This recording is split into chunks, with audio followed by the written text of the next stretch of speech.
Have you ever waited all spring for your honeysuckle berries, only to taste them and pucker your lips because they are incredibly sour? Or maybe your bushes look healthy, but the fruit is tiny and scarce. Today, we are going to fix that completely.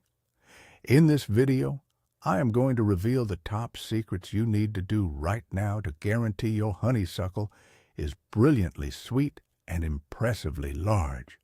I promise you, by the end of this video, you will know exactly why your past harvests might have failed and how to turn things around immediately. We are going to look at a few common practices that are actually ruining your fruit. Are you ready to harvest the sweetest berries in your neighborhood? Let us get started. Before we dive into the big secrets, let us quickly talk about what we are dealing with. Edible honeysuckle, often called Haskap or honeyberry, is an amazing plant. It is one of the very first fruits to ripen in the spring, often beating strawberries to the punch. Originally from cold climates like Siberia and northern Japan, these tough bushes can survive freezing winters without batting an eye. They are packed with antioxidants and vitamins. However, because they are relatively new to many home gardens, people often treat them wrong. They assume they are just like any other berry bush. But honeysuckle has its own unique set of rules. Understanding these simple, basic needs is the foundation of turning a mediocre bush into a heavy-producing superstar. The very first secret to a massive harvest starts before the berries even form on the branches. It is all about the magic of cross-pollination. Here is a massive myth that trips up countless gardeners every single year. Many people buy just one honeysuckle bush, plant it in their yard, and expect buckets of fruit. But honeysuckle is not self-fertile. If you have only one plant or two plants of the exact same variety, you will get almost zero berries. You urgently need to plant at least two different varieties close to each other. Think of it like a lonely apple tree trying to produce fruit in the middle of a desert. It just will not work well. You need different genetic partners blooming at the exact same time so the bees can transfer the pollen back and forth. When you provide the right pollination partners, the amount of fruit sets will absolutely explode. The berries will also grow larger because they are fully and properly pollinated. If you only have one bush right now, your urgent task is to go to the nursery and buy a compatible partner. Now, let us move on to the dirt beneath your feet, which brings us to another huge misconception. Our second big secret involves the soil chemistry. Because honeysuckle berries look a little bit like elongated blueberries, people assume they need the exact same soil. That is a myth. Blueberries demand highly acidic soil to survive.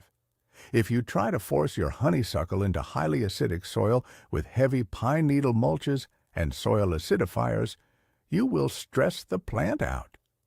Honeysuckle actually prefers a soil pH that is slightly acidic to neutral. They are much more forgiving than blueberries, but they hate extremes. Imagine trying to drink pure lemon juice when you just wanted a glass of water. That is how your honeysuckle feels in super acidic soil. To make your berries large and sweet, you need to provide rich, well-draining soil with plenty of organic matter. Mixing in some good quality compost right into the top layer of the soil will give the roots exactly what they need to pump sugars into the developing fruit. Our third critical secret is all about hydration. This is where berry size is truly determined. Honeysuckle bushes have relatively shallow root systems. This means they cannot reach deep down into the earth to find water during a dry spell. While the plants themselves are quite tough and can survive a drought, the berries cannot. If the soil dries out while the fruit is forming, the plant will panic. It will stop sending energy and water to the berries, resulting in tiny, shriveled, and bitter fruit. You need to water them consistently, especially in late spring when the green berries are swelling. Think of a berry like a tiny water balloon. If you do not provide the hose, the balloon cannot fill up. However, you must avoid creating a swamp.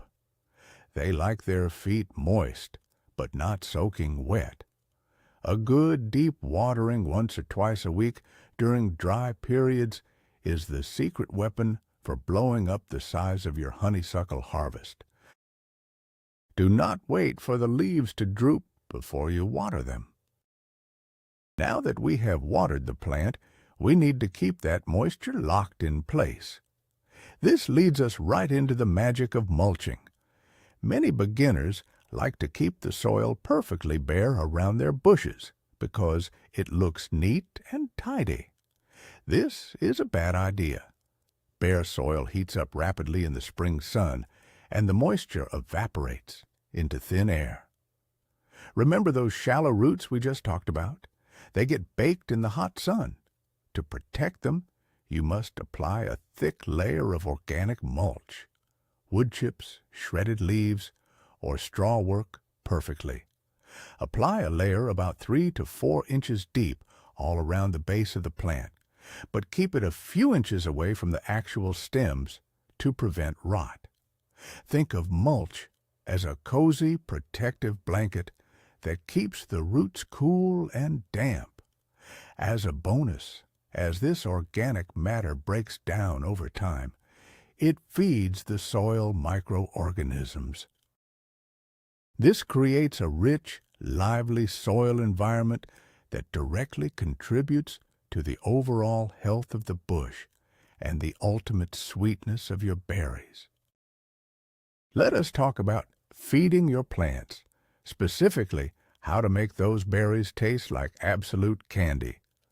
When spring arrives and the leaves push out, your bush is hungry, but what you feed it matters immensely.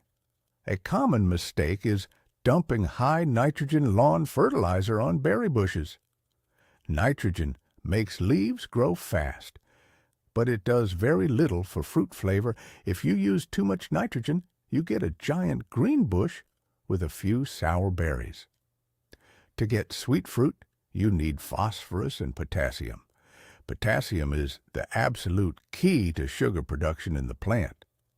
A fantastic natural way to add potassium is by sprinkling a little bit of clean wood ash around the base of the plant in early spring. It is like giving your plant a direct injection of sugar-making power. You can also use an organic fertilizer designed for tomatoes or berries, which naturally has the right balance of nutrients. Feed them just as the flowers start to open, and watch how it transforms the flavor profile of your entire harvest. Here is a step that makes many gardeners nervous, but it is absolutely essential for a heavy crop. We need to talk about pruning. Letting the sun into the center of the bush is a game changer. There is a myth that you should never cut the branches off a fruiting bush because you are throwing away potential berries.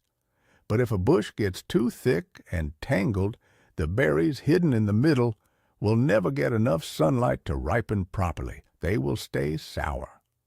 Furthermore, a crowded bush restricts airflow, which invites fungal diseases. You want your bush to have an open, vase-like shape. Imagine a crowded room where nobody can breathe or see the sun. That is a bad environment. In late winter or very early spring, before the leaves appear, take your shears and remove any dead, damaged, or crossing branches. then thin out the middle just a bit. This allows the spring sunlight to hit every single berry. More sunlight on the fruit directly equals more sugar inside the fruit. Speaking of sunlight, let us shine some light on the exact location your bushes need to thrive. Honeysuckle loves the sun, but it has a complicated relationship with heat. In northern, cooler climates, plant them in absolute full sun. They need every ray of light to produce those natural sugars. However, if you live in a slightly warmer climate with scorching afternoon temperatures, planting them in the hottest, most exposed part of your yard might actually stress them out. The myth is that more heat always equals sweeter fruit. But for a plant from Siberia, too much heat causes the plant to shut down its sugar production to conserve energy. Think of it like trying to run a marathon while wearing a winter coat. If you live in a hot zone, the secret is providing morning sun and a little bit of dappled afternoon shade. This keeps the plant in its happy temperature zone while still giving it the light it needs to make massive, sweet berries. This next secret is perhaps the most important one of all when it comes to flavor, and it requires testing your patience. The biggest reason people think honeysuckle is sour is simply because they pick it too early. The berries play a trick on you. They will turn a beautiful deep blue on the outside weeks before they are actually ripe on the inside. The myth is that blue skin means they are ready to eat. If you pick them when they first turn blue, you will be biting into a sour green-fleshed berry. Imagine baking a cake that looks perfectly brown on the outside, but is still raw, wet batter on the inside. You have to wait. Once the berries turn blue, leave them on the bush for another 10 to 20 days. To test them, gently pull a berry off and bite it in half. The flesh inside should be a deep burgundy or purple color, not green. When the inside is purple, the sugars have fully developed and they will taste incredibly sweet and complex. Patience is your greatest tool here. Just as you wait patiently for the perfect sweetness, someone else is watching your bushes very closely. The birds. Birds absolutely love honeysuckle, and they seem to know exactly when the berries are perfectly ripe, often getting to them the day before you plan to harvest. There is a myth that birds will leave enough for you to share. That is false. A flock of robins can strip a mature bush clean in a single afternoon. It is like putting up a free all-you-can-eat buffet sign in your garden. If you want a massive harvest for yourself, you urgently need to protect the fruit. As soon as the berries start turning blue, drape a high-quality bird netting over the entire bush. Make sure to secure the netting all the way down to the ground, so sneaky birds do not just hop under the edges. Do not rely on fake owls or shiny ribbons. The birds figure those out in a day. Physical exclusion with a net is the only guaranteed way to make sure those giant, sweet berries end up in your kitchen. Our final secret actually sets up your success for the following year. A lot of people ignore their bushes after the berries are picked in early summer. They think the season is over. But the plant is far from asleep. Right after harvest, your honeysuckle is actively growing new shoots and forming the tiny buds that will become next year's flowers and fruit. If you let the plant dry out and starve in late summer, next year's harvest will be tiny. Think of a runner stretching, drinking water, and resting immediately after finishing a marathon to prepare for the next race. Your plant needs aftercare.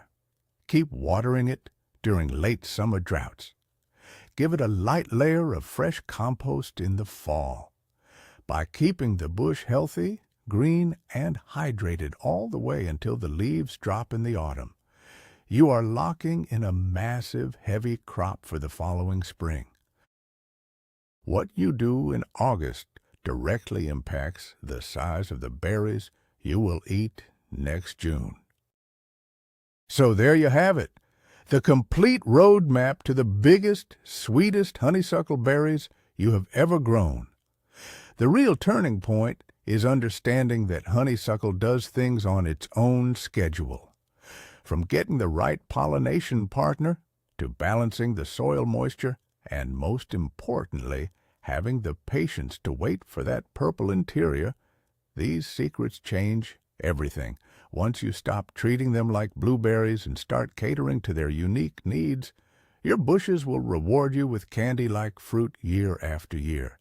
Thank you so much for watching and spending time in the garden with me today.